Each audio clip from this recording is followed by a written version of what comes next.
Di nasional ini alhamdulillah saya dapat medali emas di peringkat ketiga karena waktu itu ada 5 orang yang medali emas. Dia tahu tipe-tipe soal yang bakalan keluar itu seperti apa, terus cara menjawab soalnya kalau kayak begini tuh seperti apa. Jadi alhamdulillah dengan mendatangkan guru-guru itu juga bisa menjawab di nasional dan internasional kemarin. Jadi waktu itu selama 1 bulan pelatnas online, pelatnas 1 dari 30 orang itu diambil 15. Alhamdulillah waktu itu saya di peringkat pertama langsung lolos ke pelatnas 2. Untuk persiapan ke internasional kemarin, kami selama 1 bulan full dari pagi sampai malam itu pelatnas. Jadi latihan soal, materi latihan soal sampai bosan lah tentunya. Tapi alhamdulillah karena dapat bimbingan khusus juga, alhamdulillah di internasional juga bisa jawab gitu. Assalamualaikum warahmatullahi wabarakatuh. Sahabat Kaya Office, berjumpa lagi di Madura Podcast. Kali ini sangat spesial bahwa kita sedang kedatangan tamu yang baru saja berprestasi di internasional. Dan dia asli dari Madura, lebih tepatnya dari Pamekasan. Ya. Buat sahabat Kaya Office pasti sudah mendengar bahwa ada putra daerah dari Madura, terutama dari Pamekasan yang baru mendapatkan medali perak di Olimpiade Geografi di Turki. Iya benar. Dia adalah Gamanda. Ya. Gimana nih perasaannya bisa mendapatkan medali perak di internasional? Ya, alhamdulillah tentunya perasaannya pasti sangat senang karena untuk perjuangan itu sangat berat. Jadi saat dapat medali perak tentunya sangat senang sekali. Senang sekali. Perjuangan untuk medali perak itu seperti apa? Itu dilaksanakan online kan ya? Iya, dilaksanakan online. Iya, dilaksanakan online pada 16 Agustus kemarin terakhir itu. Iya. Itu gimana perjuangan dari persiapan materi, dari persiapan ini segala macam mental gitu, yang itu seperti apa? Jadi karena untuk mewakili Indonesia di tingkat internasional kemarin tuh lombanya tuh bertahap dari kabupaten. Jadi dulu dari kabupaten saya kelas 10 awal ikut geografi itu kan kelas 9. Namun gagal, kelas 10 juga masih gagal untuk lolos ke nasional. Waktu itu masih di tingkat provinsi. Nah kelas 11 saya ikutan lagi. Nah di situ mulai belajar serius, mulai baca-baca buku, dapat literatur baru, terus dapat pembinaan juga dari sekolah maupun dari luar sana, guru-guru luar sana. Dari kabupaten itu saya peringkat pertama alhamdulillah lolos ke provinsi. Nah di provinsi juga saya lolos peringkat 3 provinsi ke nasional. Nah baru di nasional ini karena memang sangat berat dan baru pertama kali geografi Pamekasan itu lolos ke nasional. Ya, di kompetisi sains nasional dari Kemendikbudristek Republik Indonesia. Jadi waktu itu karena masih meraba-raba intinya, kayak masih belum tahu kira-kira tipe soalnya kayak apa, terus harus materi apa yang dipersiapkan. Jadi alhamdulillah waktu itu sekolah dan orang tua juga membantu mendatangkan guru-guru dari luar seperti dari UGM dan juga salah satunya dari Singapura juga ikut mengajari saya. Nah di nasional ini alhamdulillah saya dapat medali emas di peringkat ketiga karena waktu itu ada 5 orang yang medali emas. Jadi saya dari peringkat 3. Tahun berapa itu? Tahun 2020 kemarin. 2020. Tunggu bentar. Berarti karena pertama kali juga tembus hingga nasional, ada peran keluarga di sana yang sampai mendatangkan guru pribadi untuk mengajari geografi sampai dari Singapura. Iya. Ada. Sampai dari Singapura. Iya. Berarti sangat serius sekali untuk menatap seleksi di tingkat nasional ini berarti. Iya. Dari Singapura itu sistemnya online atau memang ketemu langsung tatap muka? Karena kebetulan juga COVID juga, jadi masih online. Masih online. Tapi kalau yang dari UGM sempat datang juga ke sini. Sempat datang juga ke sini. Wah.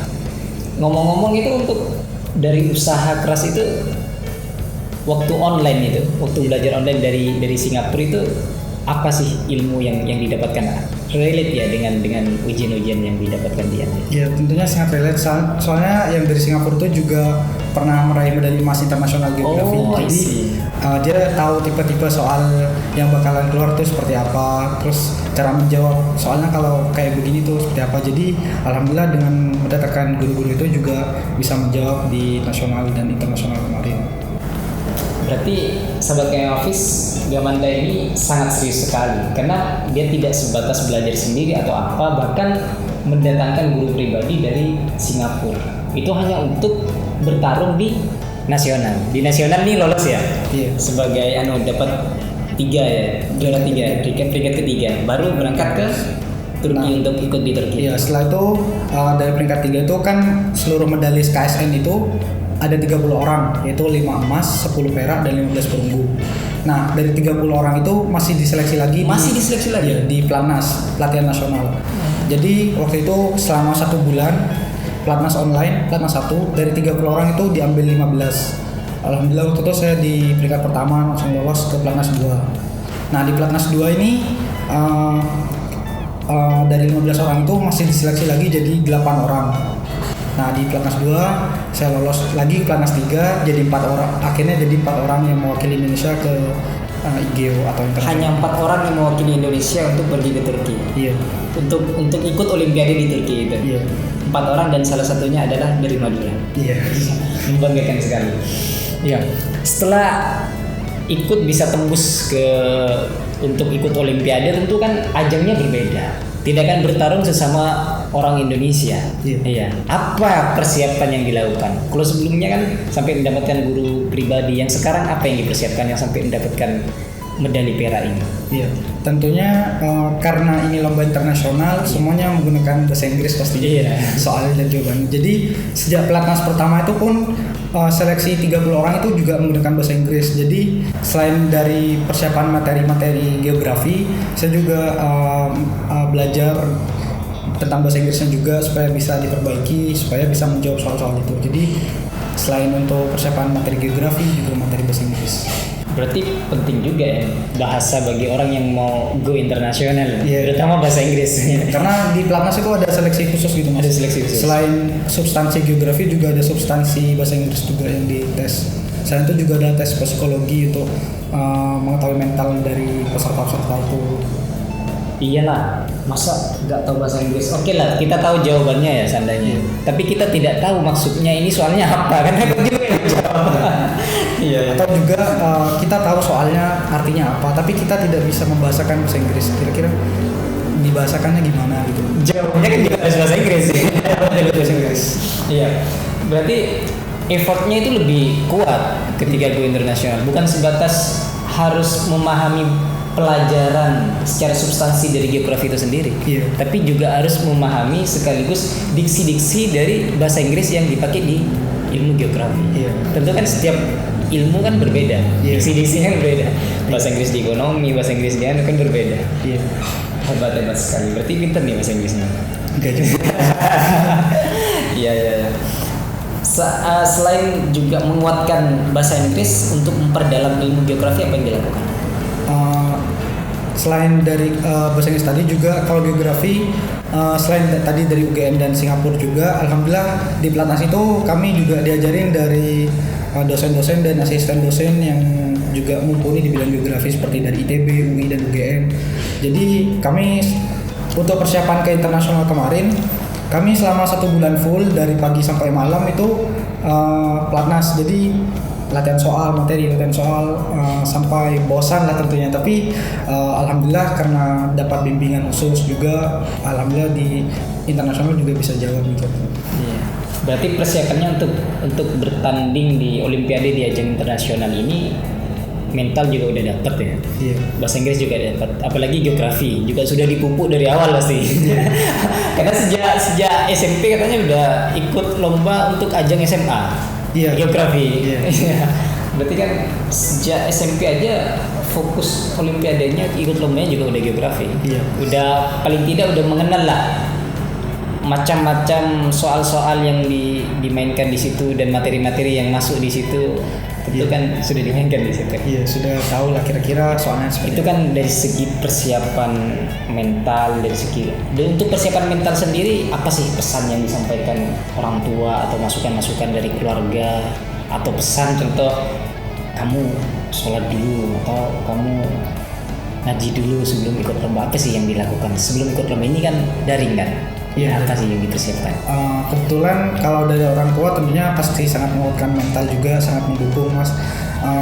Bahkan saat pelatnas kemarin juga dari pagi sampai malam orang tua juga ikut mendampingi saya di sekolah untuk mengikuti pelatnas itu. Jadi secara tidak langsung itu menambah dukungan moral kepada saya gitu. Dengan ditemani orang tua dari pagi sampai malam itu juga menambah semangat saya dan menguatkan mental saya tentunya. Selain itu juga karena dari keluarga juga dulu pernah juga lolos ke internasional, jadi itu menjadi dukungan moral saya sendiri agar bisa seperti itu dan kalau bisa melebihi, tapi alhamdulillah masih belum bisa. Jadi meskipun belum bisa mendapat medali emas, tapi alhamdulillah masih medali perak itu. Yang penting kan sudah membanggakan. Semuanya sudah bangga, banyak yang juga quote seperti ucapan-ucapan selamat juga banyak, yang menyampaikan semuanya juga bangga walaupun perak. Patut diketahui oleh sahabat Kemafis bahwa kakak dari Gamanda ini sebenarnya juga udah berprestasi di ajang internasional. Tepatnya pada tahun 2006 ya. Iya. Terutama di Olimpiade Fisika. Iya. Dia menerai medali emas. Namanya siapa dah? Andi kan? Andi Octavian. Ya. Sekarang adiknya yang mendapatkan medali juga. Ini keluarga yang kayaknya sangat berprestasi kayaknya. Ya, kembali lagi pada persiapan. Karena daring tentu kan ini berhubungan dengan listrik dan wifi dan juga internet tentu jaringannya. Ini persiapannya seperti apa? Gak ada deg-degan. Tentu tekanannya kan gak hanya saya harus siap secara materi, secara mental, tapi juga secara teknis juga harus ada. Nah, ini persiapannya seperti apa dan kondisi mental waktu itu seperti apa? Ya, jadi kebetulan kan pandemi ini dari awal 2020 kan. Nah, tahun 2020 itu juga saya kan masih di tingkat kabupaten, provinsi, nasional. Nah, di kabupaten itu masih offline, masih belum ada pandemi, jadi masih dilaksanakan secara seperti biasa. Nah, di tingkat provinsi ini baru online. Nah, karena di situ kami juga baru pertama kali lomba online, belum tahu kira-kira persiapan apa. Di provinsi ini kan di lomba geografi itu ada 2 sesi. Sesi pertama alhamdulillah lancar, tidak ada kendala apa-apa. Dan di sesi kedua itu tiba-tiba internet mati. Karena waktu itu mungkin masih ingat yang IndiHome dan Telkomsel itu gangguan nasional gitu kan. Dan alhamdulillah itu 30 menit waktu terbuang sia-sia karena internet mati. 30 menit. Waktu tingkat provinsi tapi itu kan. Iya, tingkat provinsi. Nah, jadi dari pelajaran itu alhamdulillah sekolah membantu di tingkat nasional. Jadi sudah menghubungi pihak Telkom dan juga PLN agar listrik dan internet dijamin aman saat pelaksanaan. Dan waktu itu di nasional saat pas pelaksanaan lomba katanya di sekitar SMA 1 itu padam semua. Dan alhamdulillah di SMA 1 masih hidup listriknya. Masih hidup. Di nasional. Berarti emang persiapannya itu juga sudah matang. Nah, kalau di internasional sendiri alhamdulillah SMA 1 dari Pak Arifin juga mendapat sponsor dari Telkom untuk masang wifi Astinet yang tentunya sangat bagus sekali untuk menunjang lomba internasional juga. Dan alhamdulillah listrik juga aman dari PLN juga mendukung kemarin. Jadi lancar kemarin, tidak lemot, tidak apa. Iya, alhamdulillah. Kan bagaimana kalau tiba-tiba mau mengerjakan mas, pakai lampu kan lucu ya. Iya ya.